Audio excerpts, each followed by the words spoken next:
So I'm finally getting to build out this small area that I got in here, and I do not have a lot of room. As you can see, I have barely over 7 foot wide to work in this area, so I needed something very versatile.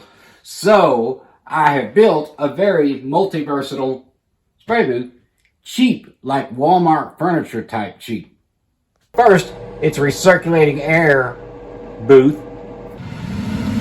Secondly, it's an exhaust to the outside booth. The turn of a couple screws. It's also an easel with air extraction of both types.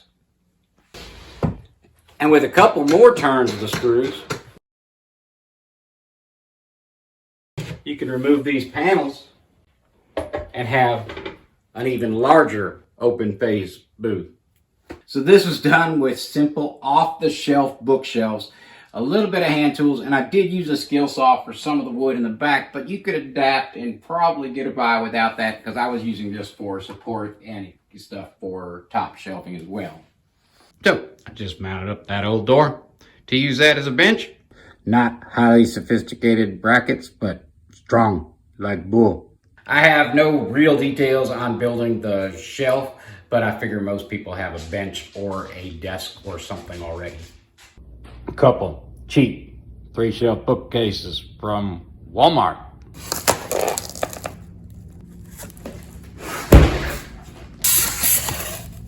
I did not get any footage of me putting together these 3 Walmart cabinets because that's there's directions that come with it, and hopefully you at least got enough skill to do that.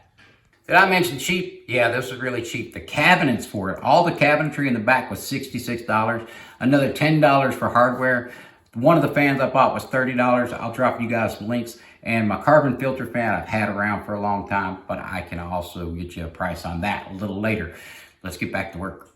So all I did here is I marked the size of the cabin, put it against the wall where it was going to sit, and I marked it out. Now these 2x6s here, they run to provide support to my top shelves.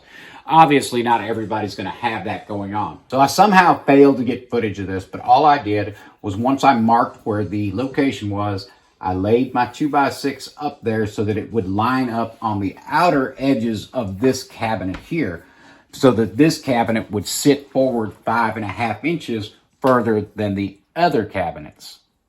Drilled a hole down for my exhaust. Had this adapter left over for one of my filters. I'm just going to use that for a flange. We'll drop that down through the hole that I built right there. And then we're going to make sure we seal off these edges tightly. No points for style here, but we're all sealed up. And that hose simply goes over here, drops into that fan right there, which is a variable speed fan, and it sits on top of a carbon filter as well. So it is not only just being filtered with filtration, it is also filtered with carbon, and that is a variable speed fan. And I will mount the controller up here where I can get my hands on it. Had I realized I was going to go ahead and put this board in for the top piece, I probably wouldn't have done it exactly what I did. But anyway, for my top filter, this is just a straight piece of board, 3 straight pieces of board tied together. I didn't even bother, as you can see, to cut the angles and just caulk that in to prevent that from leaking. I don't care if I get a little bit of overspray leaking past the top filter, and then it's just put together with a compression by holding by that. But if you want to cut the fancy angle, and you just want, most of you will probably only run one filtration system, an easy way to do that is take a piece of paper and lay it on here, and let's pretend that this is that, and then you just take your filter where you want it to sit, and then you will draw with your pencil, make a mark on what should be a piece of paper. Now you can pull the piece of paper off and you can transfer that angle over so that you know exactly what you're cutting. Cut those 2 bars like that, 2x4. Notice everything still gets caulked in. Anything that drawer when I don't want it. And then my filter is just gonna sit there. Now, I could do more with that. However, I always take my filters in anyway, so that's good enough for me. So I bought this little fan. It's a 6-inch fan on Amazon, designed to blow through a wall. We got a little damper on there. And so I'm going to go through the side of my house right outside that one's gonna vent to the outside. I would have centered that up, but as you can see, there's a stud right here. So I made sure I came right off the stud as close as I can get to center. So for the cord, I just drilled a hole up through, used caulk on the hole, and then I'm just gonna plug and unplug it for now. Sometime in the future, I will get around to, you know, putting a switch on there. Now we're just gonna have to be ghetto. And when it's running, you can see it is pulling strongly. Now I'm gonna put in my second fan. And why my fan got two fans? No, I'm not gonna run them both at the same time. One of them is so when it gets really, really cold outside and I'm doing small things, I can just filter the air in through that carbon filter, and that's not a big deal. But when I start building up more and more, of course, I want to exhaust that straight to the outside. Or when the weather's nice and I can open the door, of course, I'm always going to be opening the door and going to the outside. Yeah, at this point, I've brought a bunch of my paints in, but those are not going to be their final setup. And started bringing some of those shelves back in here. And that piece of melamine in the middle, none of that extra shelves left over, I've got a plan for that. We'll get to that shortly. Now, I cut 2 pieces of board for each side here. And they're gonna sit in here like this. Then I'm gonna come over and I pre-drilled. And I'm going to put in screws from this side. That is what the 2 boards are going to look like that I'm going to use to be able to slide my front facing up and down. And you don't even have to paste the angles on that. You can just run them up straight, of course. So I cut a board the same length as one of the shelf pieces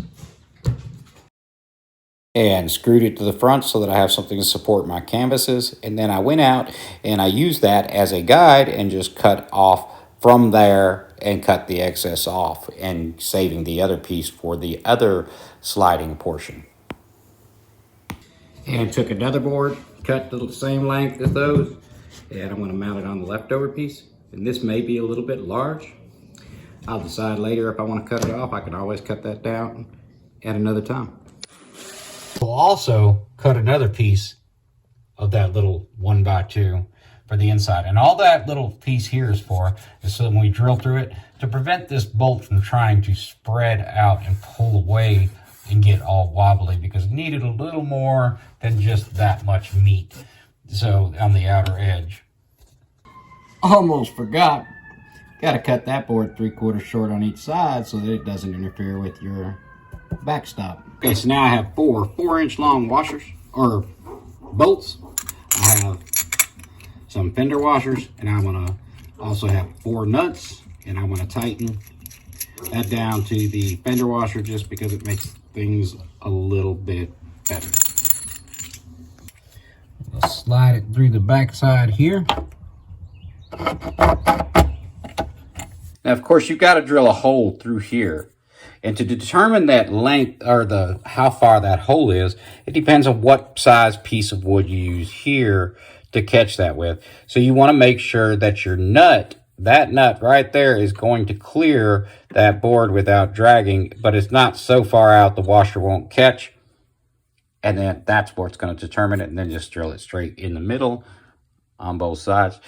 And then now I can tighten that down with this Hillman bolt, which I was able to get at my local Lowe's. They charge a little too much for them, but yeah. So now that'll tighten up there. We'll put them all 4 on.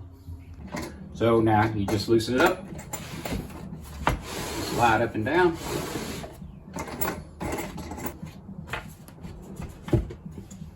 All right, so for now, I'm going to have to just keep this little light here that I got clipped on. That's going to light up the inside of the booth. The plan is to drop a light in from the outside. And of course, I've got some power in here. Hope this gets you guys, get your brains churning, some ideas going. A lot of people won't even need all that. They're looking for like a hobby booth. Could you imagine $22 for one of these boxes? You could put your shelving in the middle. You got shelf space on top and a hobby booth on the bottom. And you get a back piece too.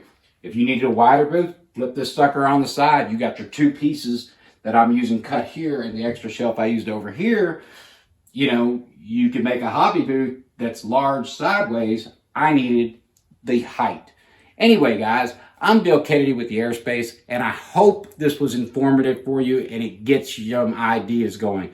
Everybody's situation is going to be unique and a little bit different. I thought this was, you know, a little different, kind of out of the box way of looking at it. Anyway, we will catch you on the next one. I'll drop you some links below, excuse me. You guys have a great day. Bye.